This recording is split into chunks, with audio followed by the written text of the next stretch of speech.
Reliance foundation की chairperson और international Olympic committee की सदस्य नीता अंबानी ओलंपिक और पैरालंपिक खिलाड़ियों के सम्मान में एक भव्य आयोजन उन्होंने किया और यह आयोजन एंटीलिया में किया गया, जहां खेल जगत के अलावा कई और हस्तियों ने भी कार्यक्रम में हिस्सा लिया। आयोजन की खास बात यह रही कि पहली बार ओलंपिक और पैरालंपिक एथलीट्स एक साथ न सिर्फ मंच पर दिखाई दिए, बल्कि इस जश्न के जरिए एकजुटता और खेलों की समावेशी भावना का साफ तौर पर मैसेज दिया गया।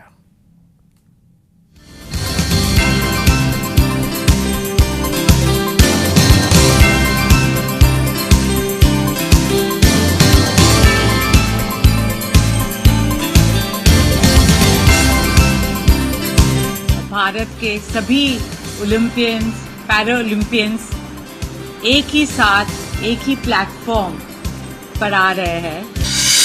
देश के एथलीट का भव्य स्वागत।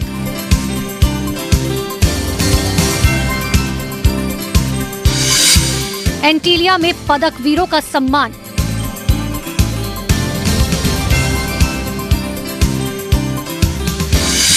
एक मंच पर 140 से ज्यादा हस्तियां।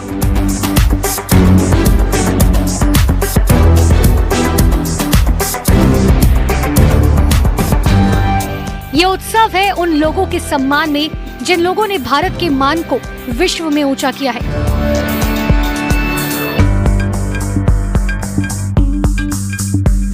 ये उत्सव है उन लोगों के सम्मान में जिन लोगों ने खेल की परंपराओं और संस्कृति को आगे बढ़ाया है।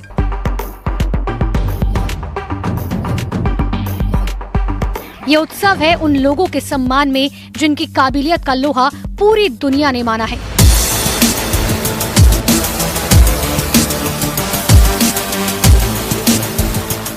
और इन सबको एक मंच पर लाने का काम किया है रिलायंस फाउंडेशन की चेयरपर्सन और इंटरनेशनल ओलंपिक कमेटी के सदस्य नीता अंबानी ने। So happy to have all of them here with us tonight. ये पहली बार है जब इतने विशाल और भव्य सम्मान समारोह में ओलंपिक और पैरा ओलंपिक खिलाड़ियों ने एक साथ शिरकत की, जिनमें से हर एक का स्वागत किया खुद रिलायंस फाउंडेशन की चेयरपर्सन नीता अंबानी ने। For the first time, we have over 140 Olympic and Paralympic athletes. A very warm welcome to our home.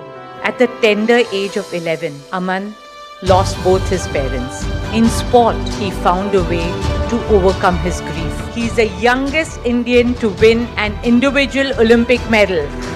Born with dwarfism, but also born with determination as tough as steel.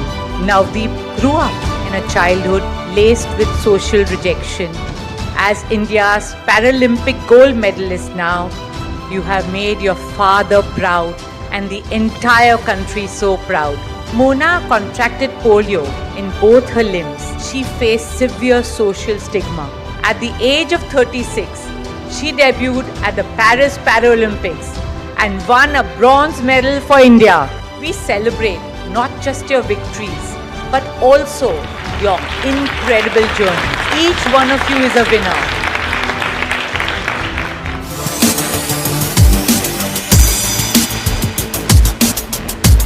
उनतीस सितंबर को इस भव्य आयोजन का आगाज एंटीलिया में किया गया। रिलायंस फाउंडेशन की संस्थापक और चेयरपर्सन नीता अंबानी के निमंत्रण पर यह खास आयोजन किया गया। इस दौरान आईओसी की सदस्य नीता अंबानी ने ये भी बताया कि वाकई ये लम्हा उनके लिए कितना खास है।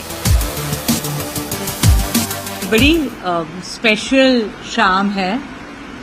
पहली बार भारत के सभी ओलंपियंस और पैरा ओलंपियंस एक ही साथ एक ही प्लेटफॉर्म पर आ रहे हैं। We are so proud of them. All Indians, we are proud of each and every one of them. रविवार शाम को आयोजित हुए इस कार्यक्रम को यूनाइटेड इन ट्रायम्फ नाम दिया गया था।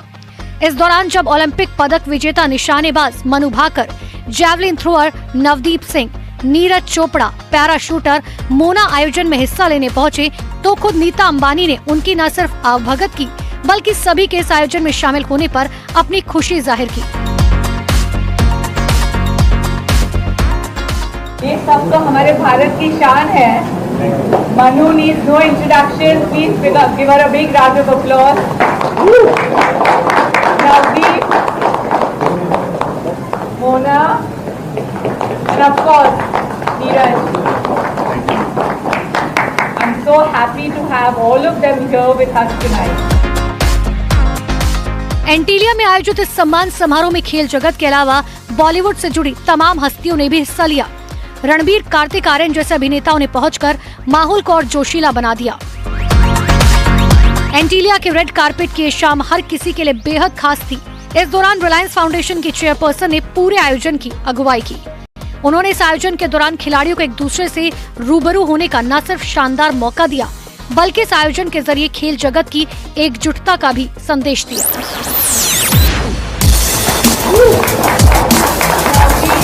पेरिस ओलंपिक में भारत ने 5 ब्रॉन्ज और 1 सिल्वर मेडल समेत कुल 6 मेडल जीते हैं, जबकि पेरिस पैरालंपिक्स में भारत ने कुल 29 पदक जीते हैं, जिनमें 7 स्वर्ण, 9 रजत और 13 कांस्य पदक शामिल है। इस बार पेरिस गए दल ने 2020 के पैरालंपिक के कुल 19 मेडल के रिकॉर्ड को तोड़ दिया था। यही वजह रही एंटीलिया की ये शाम इन खिलाड़ियों के लिए और खास बन गई।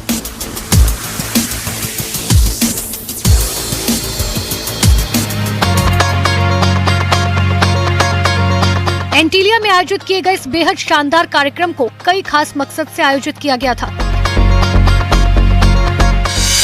इस आयोजन के जरिए एथलीट में महिलाओं की बढ़ती भागीदारी को दुनिया के सामने रखा गया। आयोजन के जरिए ये बताने की कोशिश की गई कि कैसे महिलाओं ने रूढ़िवादी लकीरों को पार किया है। इस आयोजन ने ये भी बताने की कोशिश की कि कैसे चुनौतियों से भिड़कर लोगों से मुकाम हासिल किए हैं। साथ ही ये मैसेज देने की भी कोशिश की गई कैसे भारतीय नारी मुसीबतों का सामना करके सफलता के शिखर तक पहुंची है।